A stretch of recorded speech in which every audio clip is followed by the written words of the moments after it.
ಧರ್ಮೋಪದೇಶಕಾಂಡ ಅಧ್ಯಾಯ 28. ನೀವು ನಿಮ್ಮ ದೇವರಾದ ಯೆಹೋವನ ಮಾತನ್ನು ಶ್ರದ್ಧೆಯಿಂದ ಕೇಳಿ, ನಾನು ಈಗ ನಿಮಗೆ ಬೋಧಿಸುವ ಆತನ ಆಜ್ಞೆಗಳನ್ನೆಲ್ಲ ಅನುಸರಿಸಿ ನಡೆದರೆ, ಆತನು ಭೂಮಿಯ ಮೇಲಿರುವ ಎಲ್ಲ ಜನಾಂಗಗಳಿಗಿಂತಲೂ ನಿಮ್ಮನ್ನು ಉನ್ನತ ಸ್ಥಿತಿಗೆ ತರುವನು. ನಿಮ್ಮ ದೇವರಾದ ಯೆಹೋವನ ಮಾತಿಗೆ ಕಿವಿಗೊಟ್ಟು ನಡೆದರೆ ಈ ಶುಭಗಳೆಲ್ಲ ನಿಮಗೆ ಪ್ರಾಪ್ತವಾಗುವವು. ಯಾವವೆಂದರೆ, ನಿಮಗೆ ಊರಲ್ಲಿಯೂ ಅಡವಿಯಲ್ಲಿಯೂ ಶುಭ ಉಂಟಾಗುವುದು. ನಿಮ್ಮ ಸಂತಾನ ವ್ಯವಸಾಯಗಳಿಗೂ ದನ ಕುರಿ ಮುಂತಾದ ಪಶುಗಳಿಗೂ ಶುಭ ಉಂಟಾಗುವುದು. ನಿಮ್ಮ ಪುಟ್ಟಿಗಳಿಗೂ ಕೊಣವಿಗಳಿಗೂ ಶುಭ ಉಂಟಾಗುವುದು. ನೀವು ಕೆಲಸಕ್ಕೆ ಹೋಗುವಾಗಲೂ ಬರುವಾಗಲೂ ಶುಭ ಉಂಟಾಗುವುದು. ನಿಮ್ಮ ಮೇಲೆ ಬರುವ ಶತ್ರುಗಳು ನಿಮ್ಮಿಂದ ಸೋತು ಹೋಗುವಂತೆ ಯೆಹೋವನು ಮಾಡುವನು. ಅವರು ಒಂದೇ ದಾರಿಯಿಂದ ನಿಮ್ಮ ಮೇಲೆ ಬಂದರೂ 7 ದಾರಿಗಳಿಂದ ಓಡಿ ಹೋಗುವರು. ನಿಮ್ಮ ಕಣಜಗಳು ಯಾವಾಗಲೂ ತುಂಬಿರುವಂತೆಯೂ ನಿಮ್ಮ ಪ್ರಯತ್ನಗಳೆಲ್ಲ ಸಫಲವಾಗುವಂತೆಯೂ ನಿಮ್ಮ ದೇವರಾದ ಯೆಹೋವನು ನಿಮಗೆ ಶುಭವನ್ನು ಅನುಗ್ರಹಿಸುವನು. ಆತನು ನಿಮಗೆ ಕೊಡುವ ದೇಶದಲ್ಲಿ ನಿಮಗೆ ಶುಭವನ್ನೇ ಉಂಟುಮಾಡುವನು. ನೀವು ನಿಮ್ಮ ದೇವರಾದ ಯೆಹೋವನ ಆಜ್ಞೆಗಳನ್ನು ಅನುಸರಿಸಿ ಆತನು ಹೇಳಿದ ಮಾರ್ಗದಲ್ಲೇ ನಡೆದರೆ, ಆತನು ವಾಗ್ದಾನ ಮಾಡಿದಂತೆ ನಿಮ್ಮನ್ನು ತನಗೋಸ್ಕರ ಮೀಸಲಾದ ಜನರನ್ನಾಗಿ ಸ್ಥಾಪಿಸುವನು. ಭೂಮಿಯಲ್ಲಿರುವ ಎಲ್ಲ ಜನಗಳು ನಿಮ್ಮನ್ನು ಯೆಹೋವನ ಜನರೆಂದು ತಿಳಿದುಕೊಂಡು ನಿಮಗೆ ಭಯಪಡುವರು.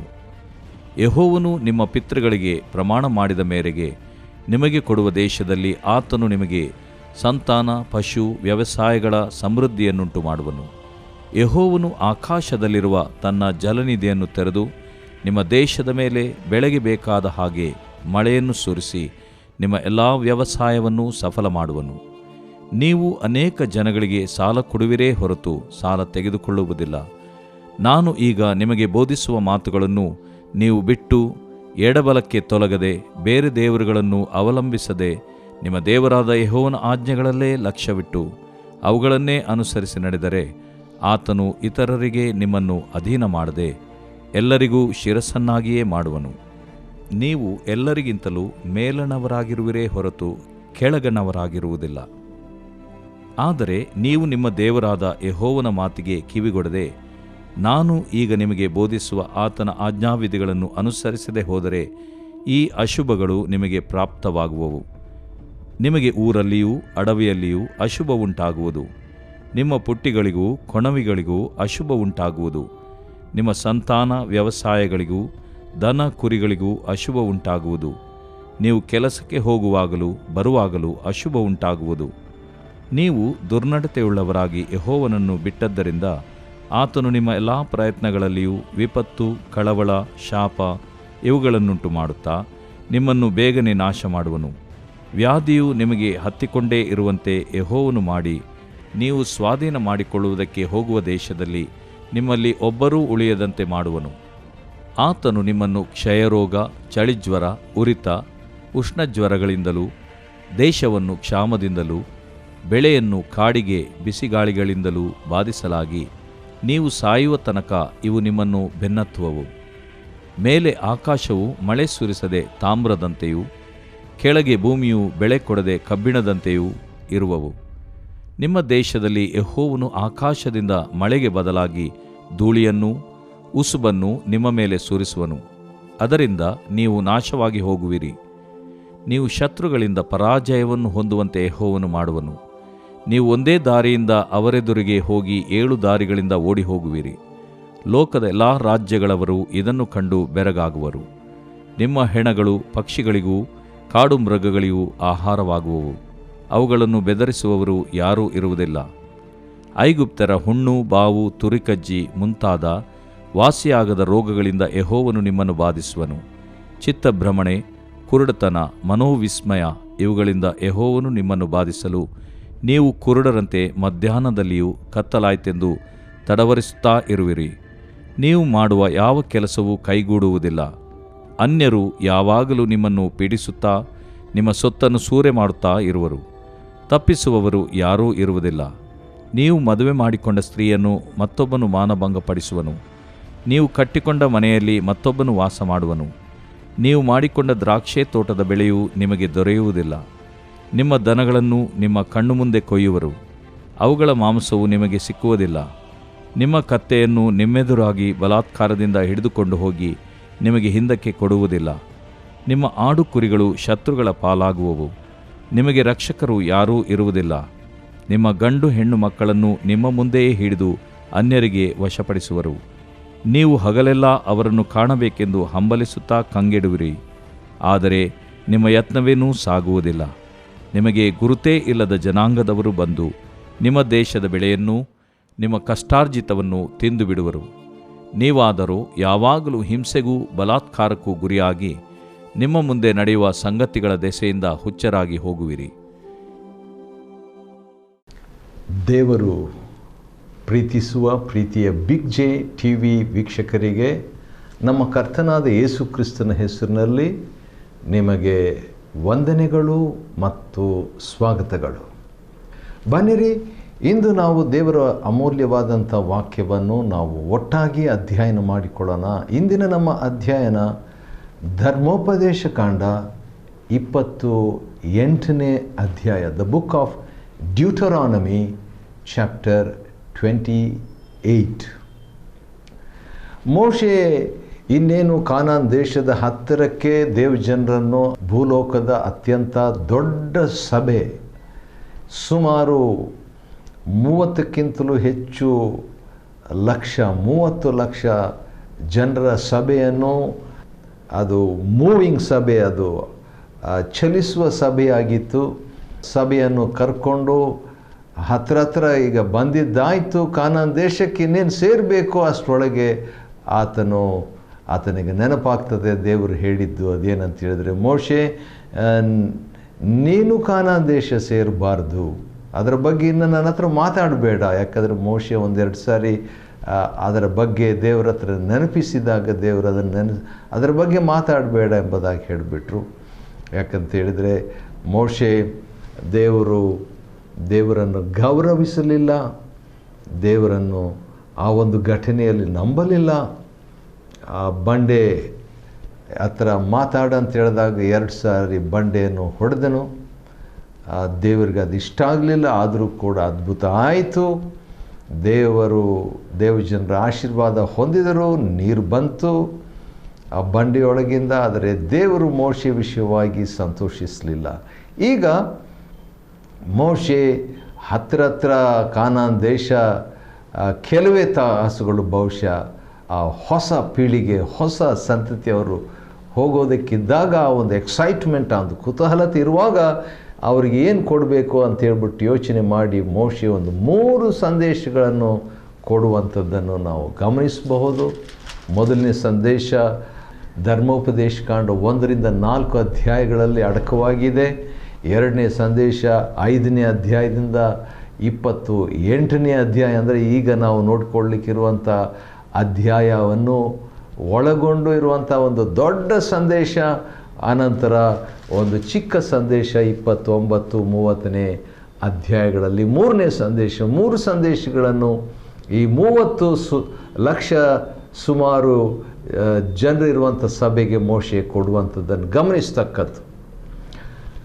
ಆದರೆ 27ನೇ ಅಧ್ಯಾಯದಲ್ಲಿ ನೋಡುವಾಗ ಮೋಶೆ ಮಾಡುವಂಥ ಒಂದು ವಿಚಿತ್ರ ಸಂಗತಿ ಅಂದರೆ 12 ಗೋತ್ರದವರು ಇರ್ತಾರೆ. 12 ಗೋತ್ರದವರಲ್ಲಿ 6 ಜನರನ್ನು ಒಂದು ಕಡೆ, ಇನ್ನೊಂದು 6 ಜನರನ್ನು ಇನ್ನೊಂದು ಕಡೆ, 6 ಜನರನ್ನು ಒಂದು ಗೆರಿಝೀಮ್ ಎಂಬಂಥ ಗೆರಿಝೀಮ್ ಪರ್ವತದಲ್ಲಿ 6 ಗೋತ್ರದವರನ್ನು ನಿಲ್ಲಿಸಿ ಅಲ್ಲಿ ಆಶೀರ್ವಾದಗಳನ್ನು ನೀವು ಉಚ್ಚರಿಸ್ರಿ ಅಂತ ಅವ್ರಿಗೆ ಹೇಳಿಬಿಟ್ಟು, ಆನಂತರ ಏಬಾಲ್ ಬೆಟ್ಟದ ಮೇಲೆ ಇನ್ನೂ 6 ಗೋತ್ರದವರನ್ನು ಅಲ್ಲಿ ನಿಲ್ಲಿಸಿ ನೀವು ಶಾಪೋಕ್ತಿಗಳನ್ನು ನೀವು ಉಚ್ಚರಿಸಬೇಕಂತ ಹೇಳಿ, ಅನಂತರ ಶಾಪದ ಬಗ್ಗೆ ಸ್ವಲ್ಪ ಹೆಚ್ಚಾಗಿಯೇ ಮೋಶೆ ಲೇವಿಯರ ಮುಖಾಂತರವಾಗಿ ಗಟ್ಟಿಯಾದ ಸ್ವರದಲ್ಲಿ ಲೇವಿಯರು ಹೇಳಿದಾಗ ಇವರು ಆಮೇನ್ ಆಮೇನ್ ಆಮೇನ್ ಎಂಬುದಾಗಿ 12 ಸಾರಿ ಶಾಪೋಕ್ತಿಗಳನ್ನು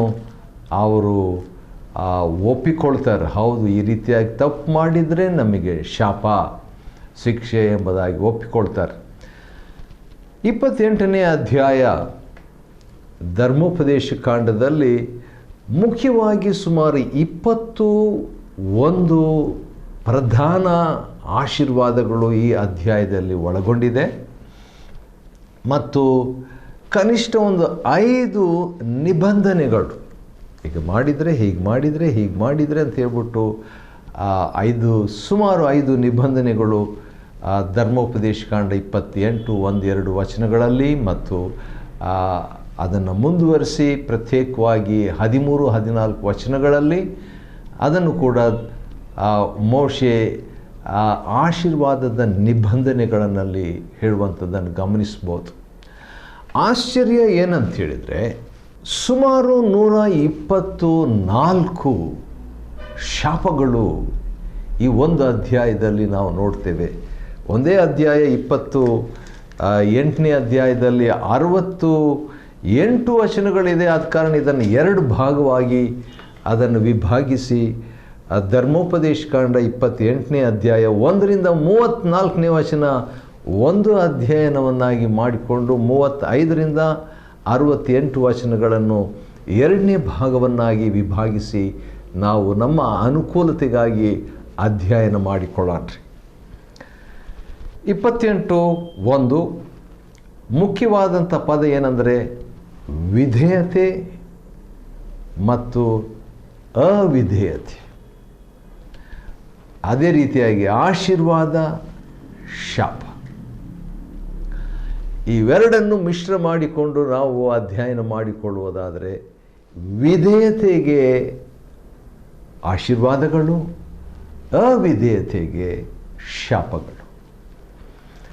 ಮತ್ತು ಈ ಪ್ರಧಾನವಾದಂಥ ಆಶೀರ್ವಾದಗಳನ್ನು ನೋಡುವಾಗ ನಮಗೆ ಭಾಳ ಸಂತೋಷವಾಗ್ತದೆ. ಸರಿ, ಮೊದಲಿಂದ ನಾವು ಅದನ್ನು ಪ್ರಾರಂಭಿಸಿ ಹೋದ 28ನೇ ಅಧ್ಯಾಯದ 1ನೇ ವಚನದಲ್ಲಿ ನೀವು ಈಗ ನೆನಪಿರಲಿ, ಮೋಶೆ ಇಸ್ರಾಯೇಲರಿಗೆ ಕೊಡುವಂಥ 2ನೇ ಸಂದೇಶ, 1ನೇ ಸಂದೇಶ ಮುಗಿಸಿದ 1-4 ಅಧ್ಯಾಯಗಳಲ್ಲಿ, ಈಗ 2ನೇ ಸಂದೇಶ 5-28ನೇ ಅಧ್ಯಾಯಗಳಲ್ಲಿ ಆತನ 2ನೇ ಸಂದೇಶವನ್ನು ಕೊಡುವಾಗ ಕನ್ಕ್ಲೂಷನ್, ಈಗ ಮುಕ್ತಾಯ ಮಾಡಲಿಕ್ಕೆ ಅದನ್ನು ರಿವೈಂಡ್ ಮಾಡ್ತಾ ಇದ್ದಾನೆ. ಈಗೇನು ಮುಕ್ತಾಯ ಮಾಡುವಾಗ ಈ 28ನೇ ಅಧ್ಯಾಯದಲ್ಲಿ ಅದನ್ನು 2ನೇ ಸಂದೇಶವನ್ನು ಮುಕ್ತಾಯ ಮಾಡುವಾಗ ನೀವು ನಿಮ್ಮ ದೇವರಾದ ಯೆಹೋವನ ಮಾತನ್ನು ಶ್ರದ್ಧೆಯಿಂದ ಕೇಳಿ.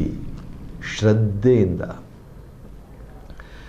ಕೆಲವು ಸಾರಿ ನನ್ನ ಬಯಕೆ, ನನ್ನ ವಿಷಯದಲ್ಲಿ ದೇವರ ಬಯಕೆ ಬಹುಶಃ ನಮ್ಮೆಲ್ಲರ ವಿಷಯದಲ್ಲಿ ಏನಂತ ಹೇಳಿದರೆ ಶ್ರದ್ಧೆಯಿಂದ ಕೇಳುವಂಥದ್ದು. ಈ ದಿವಸಗಳಲ್ಲಿ ನಾವು ಒಂದೇ ಸಾರಿ 2-3 ಕಾರ್ಯಗಳನ್ನು ಮಾಡಬೇಕಂತ ಯತ್ನದಲ್ಲಿದ್ದೇವೆ. ಕೆಲವರು ಅದನ್ನು ಯಶಸ್ವಿಯಾಗಿ ಮಾಡ್ತಾರೆ. ವಾಹನ ಓಡಿಸ್ಕೊಂಡು ಮೊಬೈಲ್ನಲ್ಲಿ ಅದೇ ಸಂದರ್ಭದಲ್ಲಿ ಮಾತಾಡಿಕೊಂಡು, ಅದೇ ಸಂದರ್ಭದಲ್ಲಿ ಅವರು ವಾಹನದಲ್ಲಿ ರೈಟು ಎಡ ಬಲಕ್ಕೆ ಹೋಗುತ್ತಾ ಮಲ್ಟಿ ಟಾಸ್ಕ್, ಒಂದೇ ಸಂದರ್ಭದಲ್ಲಿ 2-3 ವಿಷಯಗಳನ್ನು ಕೆಲವರು ಕೇಳಿಸ್ಕೊಂಡು ಇರ್ತಾರೆ, ಅದೇ ಸಂದರ್ಭದಲ್ಲಿ SMS ಕಳಿಸ್ಕೊಂಡು ಇರ್ತಾರೆ. ಆ ರೀತಿಯಾಗೆಲ್ಲ ಮಾಡುವಂಥ ಒಂದು ಯುಗದಲ್ಲಿ, ಕಾಲಮಾನದಲ್ಲಿ ನಾವಿದ್ದೇವೆ. ಆದರೆ ದೇವರಿಗೆ ಬಯಸುವಂಥದ್ದು ಗಮನ ಸೆಳೆಯದ ಒಂದು ಕೇಂದ್ರಿತವಾದ, ಆತನಿಗೆ ಮೀಸಲಾದ ಕೇಳಿಸಿಕೊಳ್ಳುವಿಕೆ, ಅನ್ಡಿವೈಡೆಡ್ ಅಟೆನ್ಷನ್ ಆ್ಯಂಡ್ ಲಿಸನಿಂಗ್. ಇಲ್ಲಿ ಶ್ರದ್ಧೆಯಿಂದ ಕೇಳಿ, ನಾನೀಗ ನಿಮಗೆ ಬೋಧಿಸುವ ಆತನ ಆಜ್ಞೆಗಳನ್ನೆಲ್ಲ ಅನುಸರಿಸಿ, ಮೊದಲು ಅದನ್ನು ಶ್ರದ್ಧೆಯಿಂದ ಕೇಳಬೇಕು. ಎರಡನೇದು ಅದನ್ನು ಅನುಸರಿಸಿ ನಡೆದರೆ ಆತನು ಭೂಮಿಯ ಮೇಲಿರುವ ಎಲ್ಲ ಜನಾಂಗಗಳಿಗಿಂತಲೂ ನಿಮ್ಮನ್ನು ಉನ್ನತ ಸ್ಥಿತಿಗೆ ತರುವನು. ಸ್ವಲ್ಪ ಮಟ್ಟಿಗೆ ನಾವು ಚರಿತ್ರೆಯಲ್ಲಿ ನಾವು ನೋಡಿದ್ದೇವೆ ಯಾವ ರೀತಿಯಾಗಿ ಯಹೂದ್ಯರು ನಿಜವಾಗಿಯೂ ಚರಿತ್ರೆಯಲ್ಲಿ ನಮ್ಮ ಈ ಲೋಕದಲ್ಲಿ ಉನ್ನತ ಸ್ಥಿತಿಗೆ ಅನೇಕ ಕ್ಷೇತ್ರಗಳಲ್ಲಿ ಅವರು ಮುಂದಾಗಿ ಬಂದಿದ್ದಾರೆ. ದೇವರ ವಾಕ್ಯವನ್ನು ಅವರು ಅನುಸರಿಸಿ, ಅದನ್ನು ಶ್ರದ್ಧೆಯಿಂದ ಕೇಳಿ ಅನುಸರಿಸಿ ನಡೆಯುವಾಗ ದೇವರು ಉನ್ನತ ಸ್ಥಿತಿಗೆ, ಸ್ಥಾನಕ್ಕೆ, ಉನ್ನತ ಸ್ಥಿತಿಗೆ ತರುವನು. ನಿಮ್ಮ ದೇವರಾದ ಯೆಹೋವನ ಮಾತಿಗೆ ಕಿವಿಗೊಟ್ಟು ನಡೆದರೆ ಈ ಶುಭಗಳೆಲ್ಲ ನಿಮಗೆ ಪ್ರಾಪ್ತವಾಗುವುದು. ಅದು ಯಾವುದೆಂದರೆ, ಈಗ ಶುಭಗಳು ಒಂದೊಂದಾಗಿ ನಾವು ನೋಡಿಕೊಳ್ಳುವಾಗ ಅದು ಭಾಳ ಇಂಟ್ರೆಸ್ಟಿಂಗ್ ಆಗಿದೆ, ಎನ್ಕರೇಜಿಂಗ್ ಆಗಿದೆ, ಉತ್ತೇಜನಕಾರಿಯಾಗಿದೆ, ಸಕಾರಾತ್ಮಕವಾಗಿದೆ, ಆಶಾವಾದಿಯಾಗಿದೆ, ಆಶಾವಾದತ್ವವಾಗಿದೆ, ಅಂದರೆ ನಿರೀಕ್ಷೆಯುಳ್ಳದ್ದಾಗಿದೆ, ಖುಷಿಪಡಿಸುವಂಥದ್ದಾಗಿದೆ. ಸರಿ, ಈ ಒಂದೊಂದಾಗಿ ನೋಡೋಣ್ರಿ. ಈ ಒಂದು ಪದ ಶುಭ ಅಲ್ಲವೇ ಆಶೀರ್ವಾದ ಎಂಬ ಮೂಲ ಪದದ ಅರ್ಥಗಳು ಏನಂದರೆ ಮೊಣಕಾಲೂರು ಎಂಬುದಾಗಿ. ನಿಮಗೆ ಶುಭವಾಗುವುದಂದರೆ ನೀವು ಮೊಣಕಾಲೂರ್ತೀರಿ. ನಿಮಗೆ ಶುಭವಾಗುವುದಂದರೆ ಸಮೃದ್ಧಿ ನಿಮಗೆ ಲಭ್ಯ.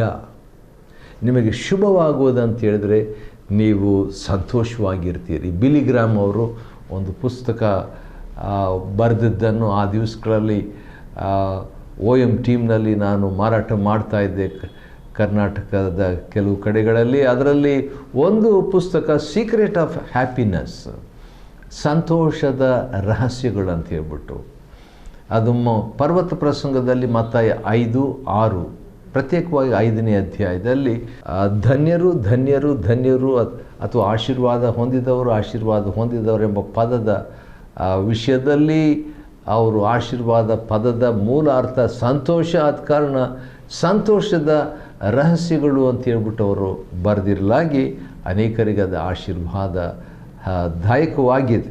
ಇಲ್ಲಿ ಕೂಡ ದೇವರು ಈ ಶುಭಗಳು ವಿಧೇಯತೆಗೆ, ಭಾಳ ನಿಬಂಧನೆಗಳನ್ನು ನಾವು ಒಂದೇ ನಿಬಂಧನೆಯಾಗಿ ಮಾಡಿ ಆಲೋಚನೆ ಮಾಡಿಕೊಳ್ಳೋಣ. ನಾವು ವಿಧೇಯತೆಗೆ ಆಶೀರ್ವಾದಗಳು, ಅವಿಧೇಯತೆಗೆ ಅಶುಭಗಳು.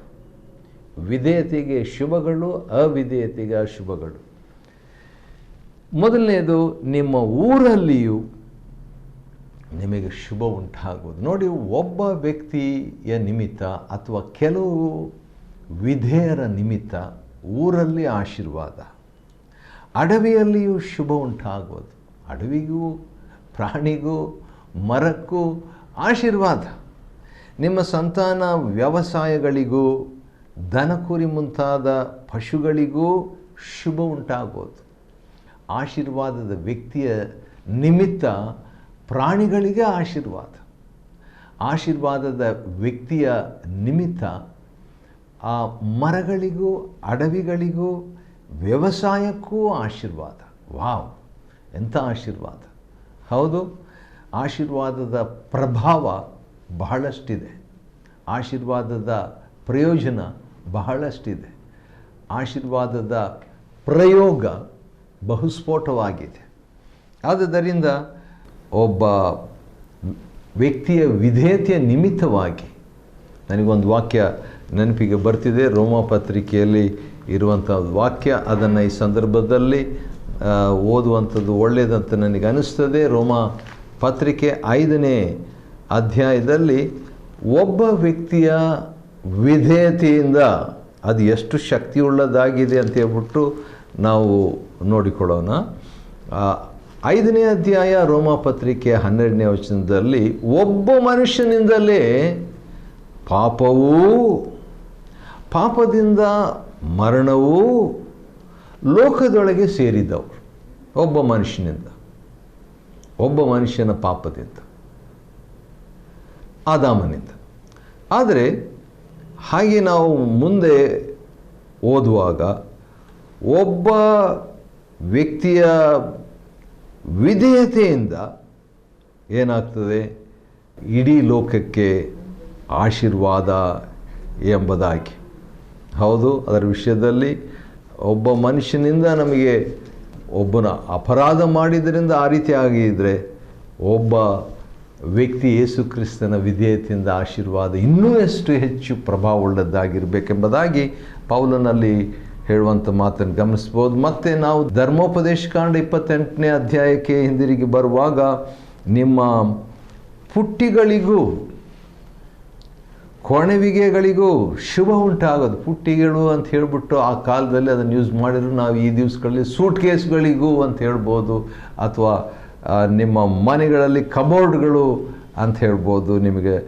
ನೀವು ಕೆಲಸಕ್ಕೆ ಹೋಗುವಾಗಲೂ ಬರುವಾಗಲೂ ಶುಭ ಉಂಟಾಗುವುದು.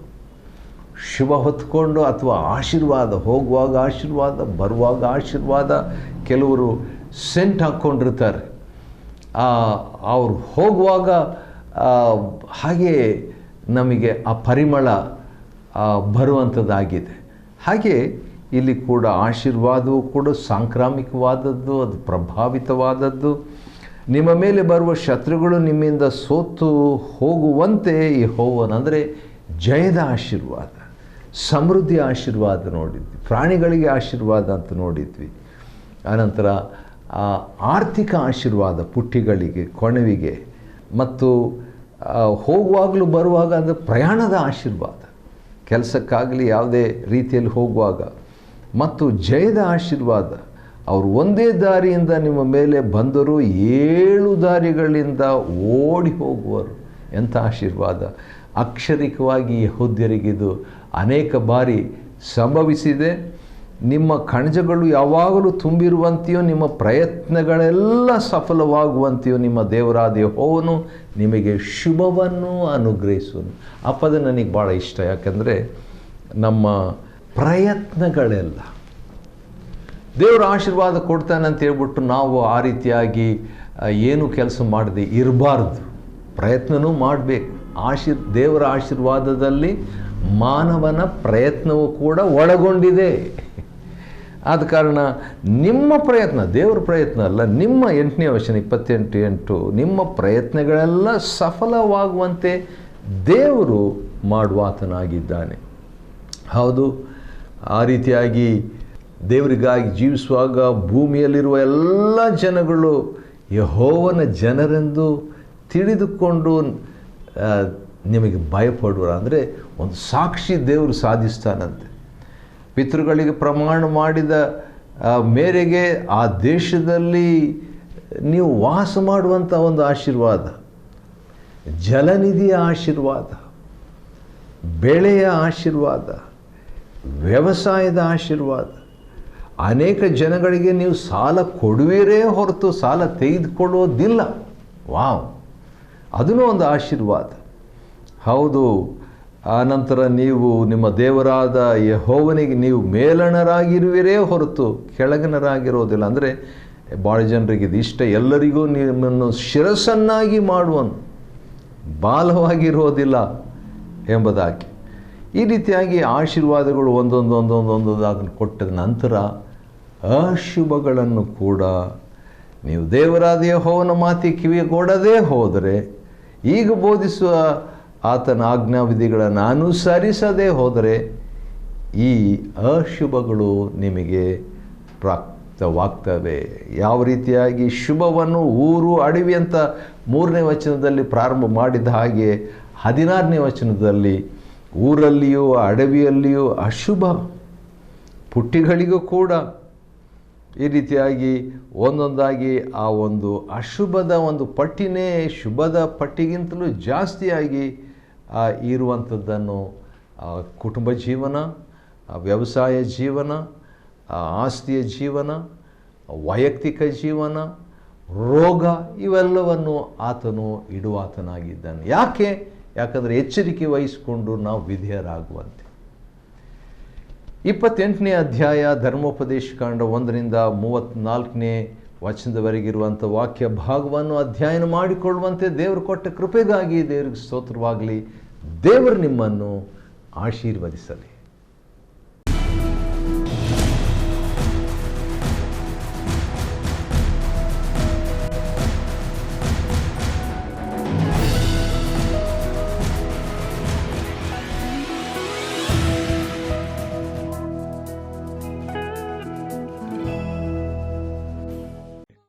Chapter 28. And it shall come to pass, if thou shalt hearken diligently unto the voice of the Lord thy God, to observe and to do all his commandments, which I command thee this day, that the Lord thy God will set thee on high above all nations of the earth. And all these blessings shall come on thee, and overtake thee, if thou shalt hearken unto the voice of the Lord thy God. Blessed shalt thou be in the city, and blessed shalt thou be in the field. Blessed shall be the fruit of thy body, and the fruit of thy ground, and the fruit of thy cattle, the increase of thy kine, and the flocks of thy sheep. Blessed shall be thy basket and thy store. Blessed shalt thou be when thou comest in, and blessed shalt thou be when thou goest out. The Lord shall cause thine enemies that rise up against thee to be smitten before thy face. They shall come out against thee one way, and flee before thee 7 ways.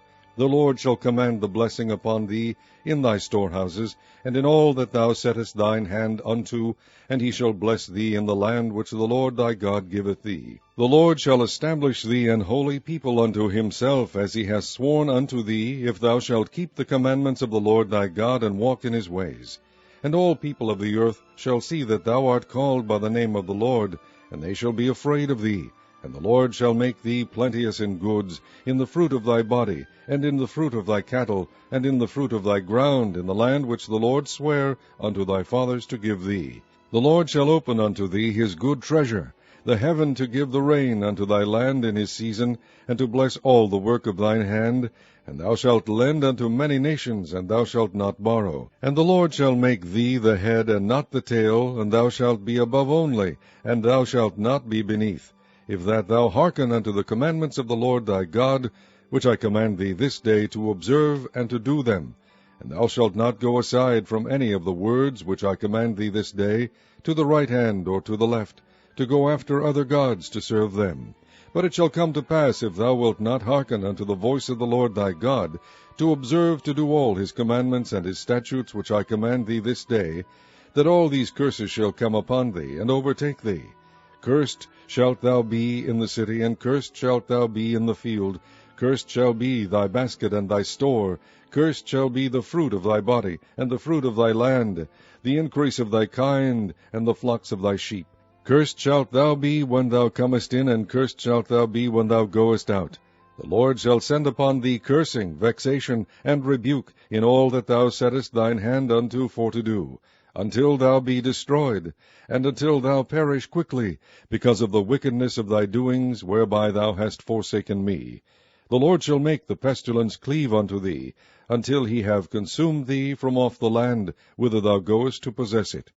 The Lord shall smite thee with a consumption, and with a fever, and with an inflammation, and with an extreme burning, and with a sword, and with blasting, and with mildew, and they shall pursue thee until thou perish. And thy heaven that is over thy head shall be brass, and the earth that is under thee shall be iron. The Lord shall make the rain of thy land powder and dust. From heaven shall it come down upon thee, until thou be destroyed. The Lord shall cause thee to be smitten before thine enemies. Thou shalt go out one way against them, and flee 7 ways before them, and shalt be removed into all the kingdoms of the earth. And thy carcass shall be meat unto all fowls of the air, and unto the beasts of the earth, and no man shall fray them away. The Lord will smite thee with the botch of Egypt, and with the emerods, and with the scab, and with the itch, whereof thou canst not be healed. The Lord shall smite thee with madness, and blindness, and astonishment of heart. And thou shalt grope at noonday, as the blind gropeth in darkness, and thou shalt not prosper in thy ways. And thou shalt be only oppressed and spoiled evermore, and no man shall save thee. Thou shalt betroth a wife, and another man shall lie with her. Thou shalt build an house, and thou shalt not dwell therein. Thou shalt plant a vineyard, and shalt not gather the grapes thereof. Thine ox shall be slain before thine eyes, and thou shalt not eat thereof.